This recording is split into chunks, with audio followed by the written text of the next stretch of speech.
ใช่ดิเด็กเนี่ยเฮ้ยจอยลงมาเลยโอเคลงมาตีนโก้คักนี่ทุกคนเลยนะ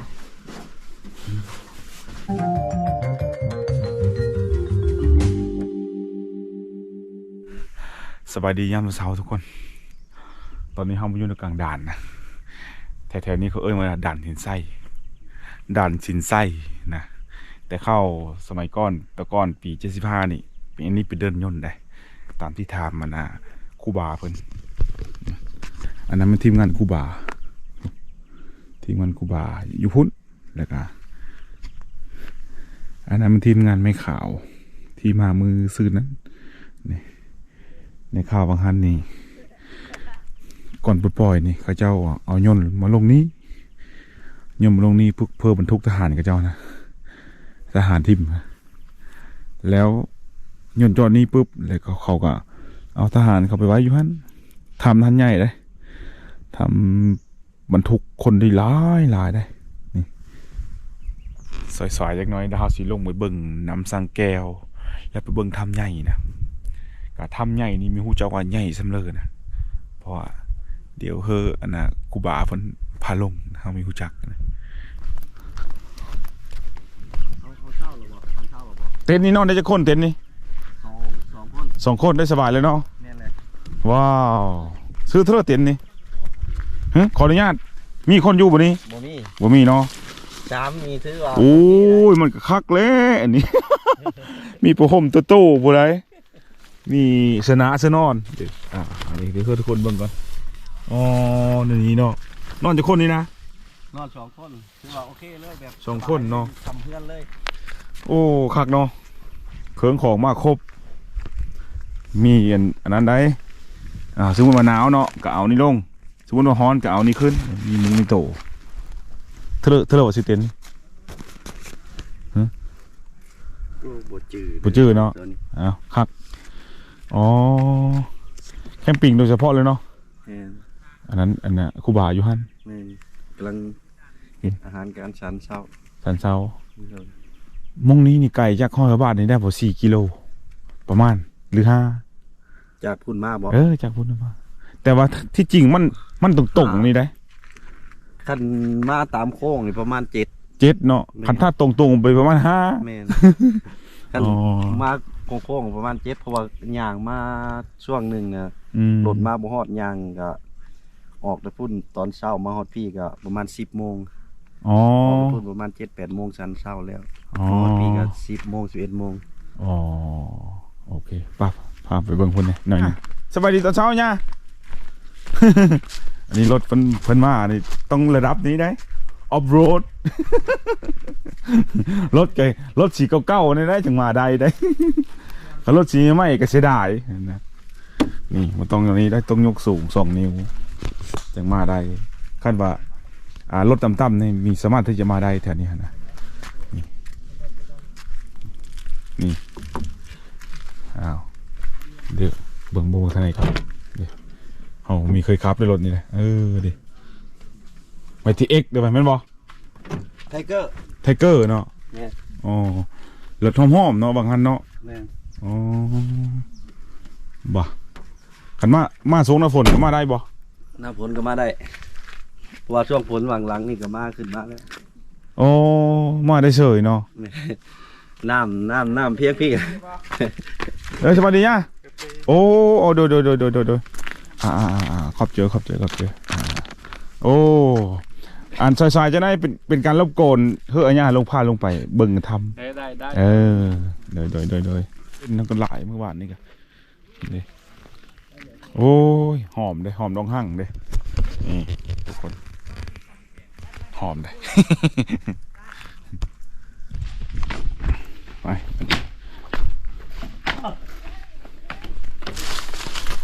ปพวกเข้านี่ตั้งลุยดีได้เลิกได้อันโอ้นี่น้อยเอาบุงเด้อพาจะบุงอันห้องอันต่อไม้ห้องหินได้อันน้อยเอ้ยบุงเด้อ เซลเข้าไปบ่เนี่ยเอ็ดเอา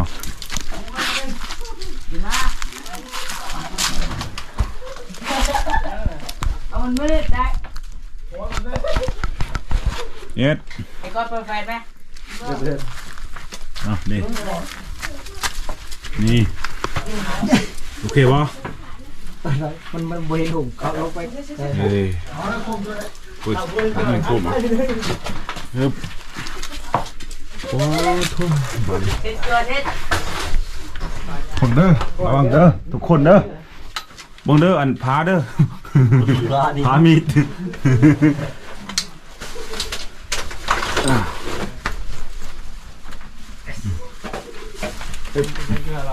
คอยเด้อคอยเด้อ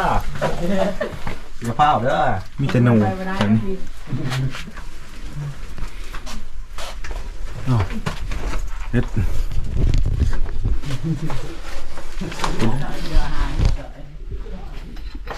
ลุบโอ้ชุบอันแสดงว่ามงนี้เนี่ยถ้าย่ำฝนนะน้ำก็จะหลายเพราะมันไหลมาจากทางบ่อนเขาอยู่พุ่น ไหลอยู่ท่อนี้น้ำไหลแต่สิบ่ไหลที่ครับ วันนี้สังเกตไหมเนี่ยมันมาอยู่นี่นี่ แม่นแม่น มันทำมาได้ได้ใช่ไหมนี่ใช่ไหม น้ำเลยพัดพาลง เออ มา แม่ ไอ้เจ้าไม่ใช่มีรับไม้รับหนึ่งลงมานี่ ลบหน่อยได้เนี่ยจะจอยหมอ เวลาหน้ามันแห้งอยู่ดอกมันร่มหวย ตอนนี้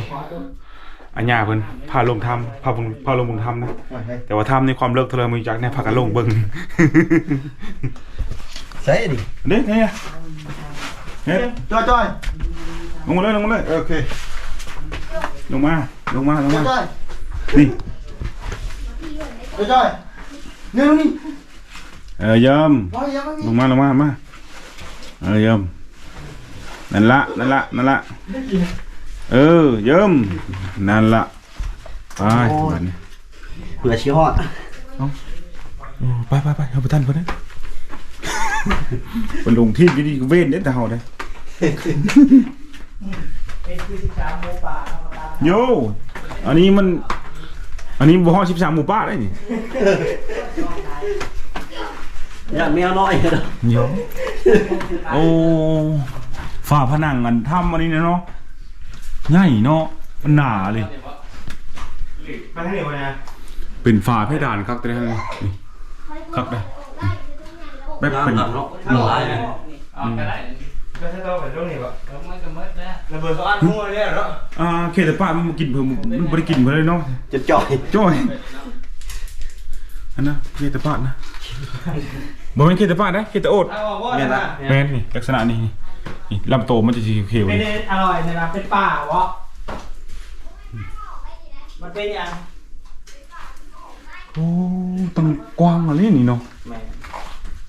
โอ้ยินดิ นี่อยู่ทางหลุมกันลงไปอีใดได้พุ่นน่ะมันโอ้กว้างอะไรนี่สิเนาะ พิสูจน์ เดี๋ยวจะไปลงกัน มันพลาดแล้ว นั่นแหละบ่พลาดหรอก น้ำง่ายอยู่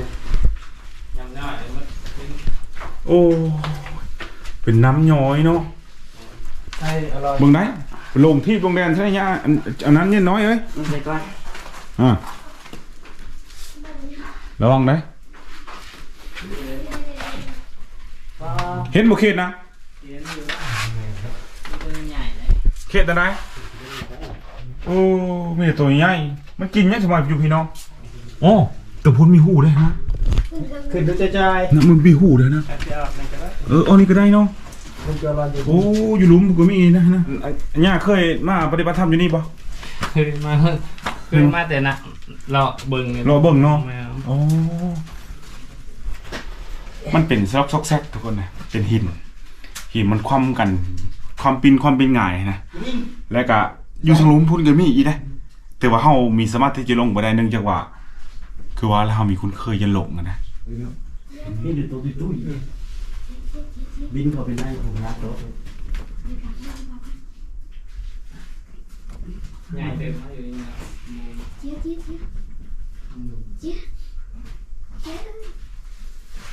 จับปับอยากว่าจับปับเลย เราจ้าลุงว่าจับบอยมาเก็บครบเลย จับได้ บ่จับมันได้ จับได้ครบแล้วจับเลย จับโชบเลย จับเนี่ยบ่ให้มันถือว่ามันครบเลยได้ เขาก็ต่อมาขว อันนี้คือเจนะเขามีหัวเจวิ่งตัวนี้นะมันใส่พันธุ์เลยนะมันมีอยู่10ปลายโตแล้วยังเหลือตัวเดียวนี่ที่มันยุ่งนะ น้ำก็จะสั่นจับ ขึ้นหนาว เรือเจียนเอาเขาไปนั่งอยู่ที่วาย จับได้จับเหมือนหัวมันปั๊บเลย บ่จับ ตีมันพี่ดึกเนี่ยเกาะกับอะไรแล้ว ตีนโก้คักนี่ทุกคนเลยนะอย่างเจนี่เจหน้าอันหน้าหมูหน้าไปเลยวะ เจนาหมู เจหน้าหมู มันตุ้ย นั่นนะ ไม่ว่าหมูเห็นหมู แม่นั่นนะ ใหญ่เลยนะ สังเกตใบหูมันนะใบหูจะใหญ่เพราะว่าพวกนี้จะฮับเสียงด้วยหูฟังเสียงนี่มันได้ยินชัดเจนแต่กระแป้งในตัวนี้มันได้ยินเสียงนะแต่มัน โทษนะนับยาป่ะ ตัวใหญ่เลยเนาะ เจหน้ายุ่ง หนาหมูต้อน หน้างูตอนเห็นไหมอ๋อ ใช่ไหมอ้าวใช่ ถ้าวะยามหน้าฝนนะสังเกตเห็น น้ำนะแค่ น้ำมันเต็มมาแถวนี้แต่ว่า เต็มอยู่เลย มันจะคืออันคนมาอันดังไฟนี่นะคือขี้ปอกข้านี่นะแถวนี้นะดำๆมันนะ ขี้เจี๊ย นี่นะมันขี้เจี๊ยมันจะถึงพี่ อยู่ลุมนี่ ไม่รู้นะ เหลือง ใช่มึง ง่า ให้ ยบ่ง่ายแล้วใช่ ตรงใหญ่เลยเลย ใช่ ขนาดนอนโคตรอยู่นะ แม่นบอก อ๋อ ว่าบิ๊ก ใช่เถอะนี่ นี่น่ะน่ะ โอ้ยง่ายงู อะไรเลย งูเหลือม งูเหลือมบ่ งูเหลือมน้อย งูเหลือมบ่ งูเหลือม แม่นบ่งูเหลือม แม่นเลย มันน้อยนะใส่ก็ได้ นี่พวาน ว้าจุบเจอได้เลย เอาอันนี้น่ะนี่ นี่ นี่เอาว่าสอบสตันดีไหนดู อ๋อโอเค เห็นบ่ อยู่ไหนพุ่นวะ ดี ทะเลโคตรอยู่ได้หัวบ้าน อ๋อ งูเหลือมเนี่ยฮะ โอ้งูเหลือมอะไรโททุกคนเลย เขาไปได้อีกแค่แม่ เข้าไปประมาณบ้าง5 เมตรเนี่ยก็จะเห็นงูเหลือมนะงูเหลือมน้อยประมาณ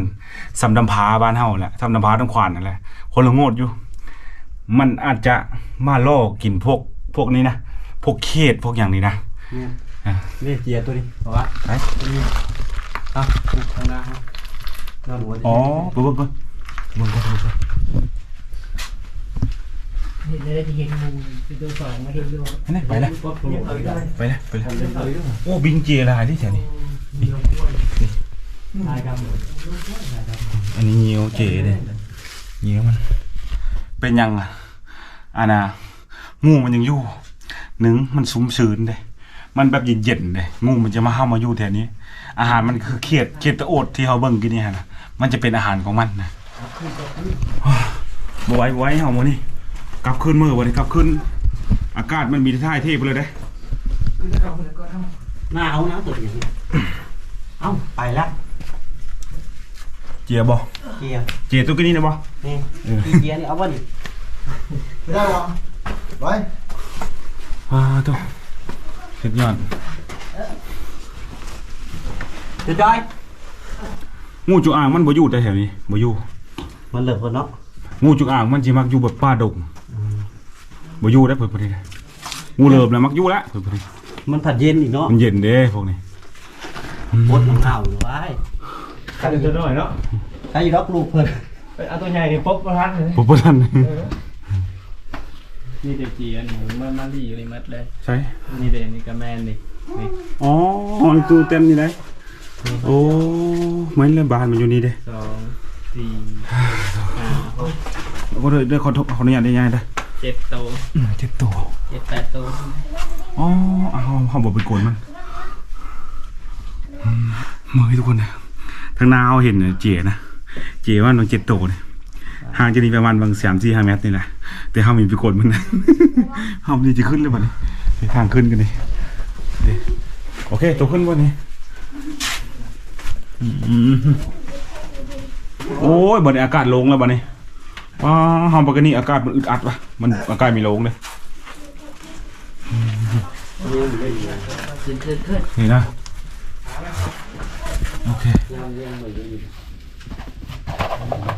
โอเค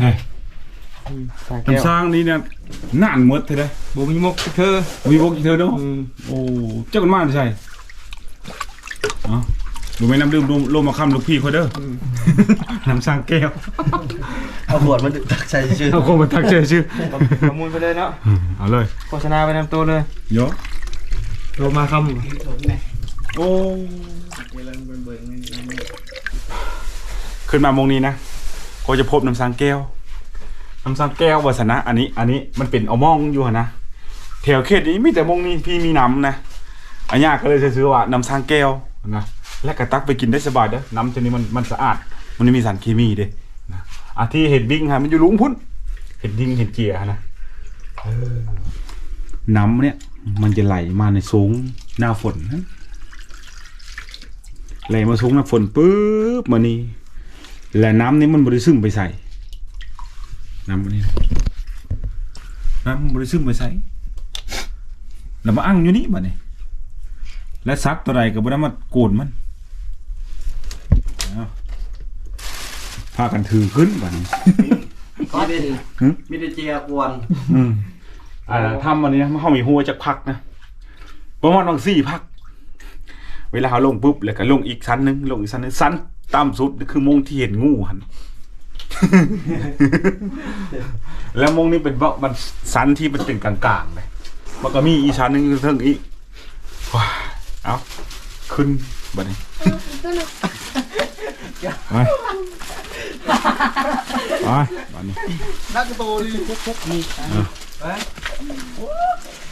โอ้ยจุกเกียบพาปลาบริบึก นี่เฮ็ดเอาไปเอาบัดนี้นี่เฮ็ดเอาไป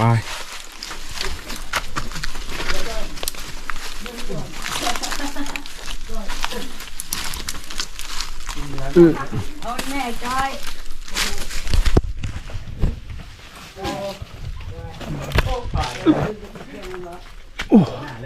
ไปบ้านนี้ด่านนี้ด่านสุดท้ายเลยด่านนี้ได้ โอ้นักเด้อนัง ยกน้ำเหมือนด่านนี้ด่านสุดท้ายทุกคนเอ้ยด่านนี้ รูปน่ะคาดตัวทีนี่เลย มันเป็นอีโลกนึงเลยนะฮึบ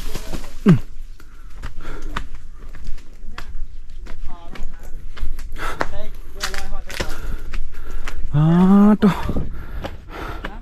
เรียบร้อยบ่นี้ฮอดพี่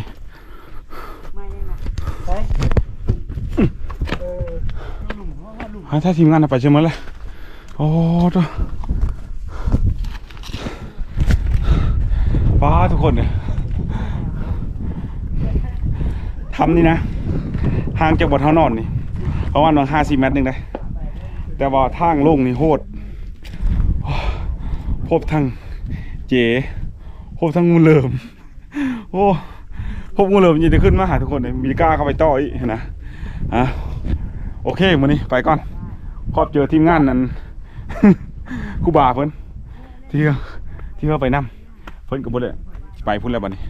ไปดันคันน้ำมนต์ไปแล้วไปบุญห้อยพระบาทนะบุญห้อยพระบาทเนี่ยก็จะมื้อ14-15 ค่ำของเดือนนี้ล่ะเดือนนึงนะโอเคไปก่อนพี่น้องเอ้ยวันนี้วิดีโอนะโหน่าจะโคกันไปมื้อเลยบ๊ายบายพี่น้อง